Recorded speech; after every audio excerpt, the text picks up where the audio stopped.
TV are the commercials, because they seem to just get more and more absurd as time goes on.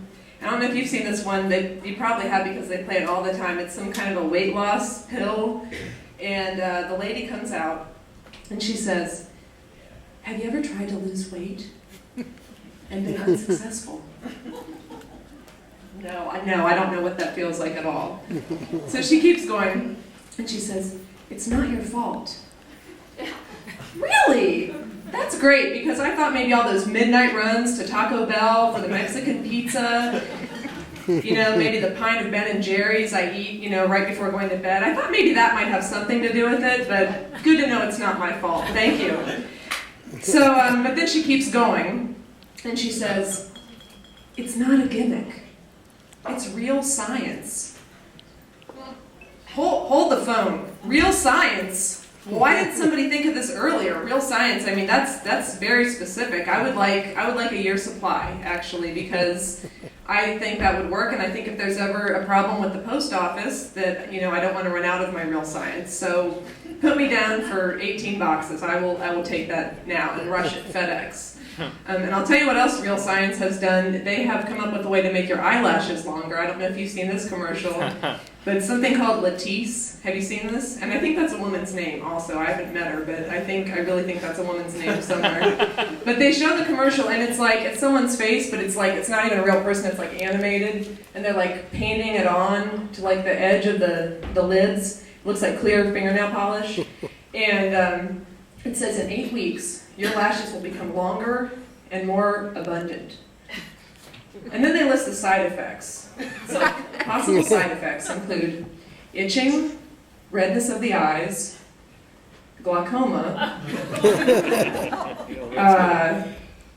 blindness. Like, okay, whatever happened to mascara? I kind of thought that was, working out fine for folks. I don't know when we, forgot about that, but yeah, so anyway, so those are the television commercials. And the other things that drive me crazy are those internet pop-up ads. Have you seen these? They just pop up every which direction. And I think their new strategy is they're trying to be like as gross as possible, because you'll be like checking your email, and then over in the upper right-hand corner you see like this crusty mouth full of like yellow, nasty teeth, and you're like, ugh, and you're like trying to move the screen over. Or like, have you seen the one with the acne, but it's like super acne? It's like, it's festering, and you're like, and the graphics are like just state of the art. You're like, do I need to wipe off my screen? Like, that's disgusting.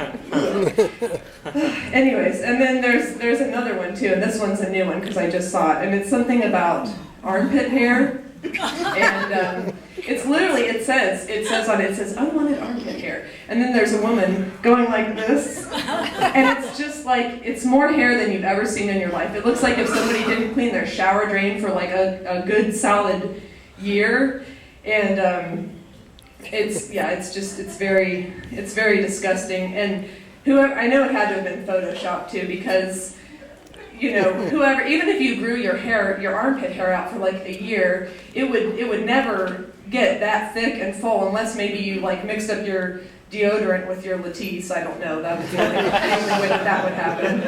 But and I have like a low threshold for anything gross, and my friends always kid me about it.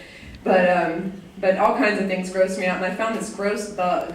This was probably about 6 months ago. I was doing laundry, and there was this bug, and it was like way high up on the wall, like almost towards the ceiling. And you know how when you see a large bug, you kind of have that inner debate with yourself as to what the plan of action is going to be? So first I thought, okay, number one, you can always squish it, but then it's going to leave this disgusting splotch on the wall. So I decided what I would do is I was just going to like swipe it down, and then I was going to just pick it up with some tissue paper, and I was going to throw it out the door. And then that way, it gets to live, and I don't have a big splotch on my wall. Well, okay, that was the plan. So I swipe it down, and it falls to the floor, and as soon as it falls and it realizes it's under attack, it starts going crazy like a blind possum on the front porch. It's like, everywhere. It's got like 5 billion legs.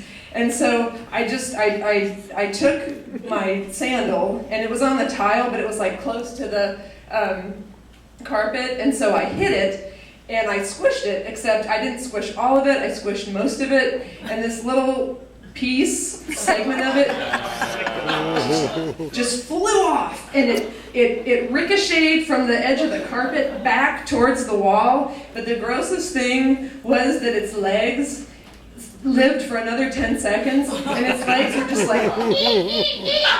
like in perfect synchronicity. Like, this thing is not attached to its command center anymore, but it knows to move at exactly the same moment. And so I just had to pick it up and throw it down the toilet and flush it about 3 times, because that was the only way I could be convinced it wasn't going to come back and get me somehow. So, anyways, that's my time, and coming to the stage next we have Mr. Thomas Worthington. Let's give it up for Thomas Worthington.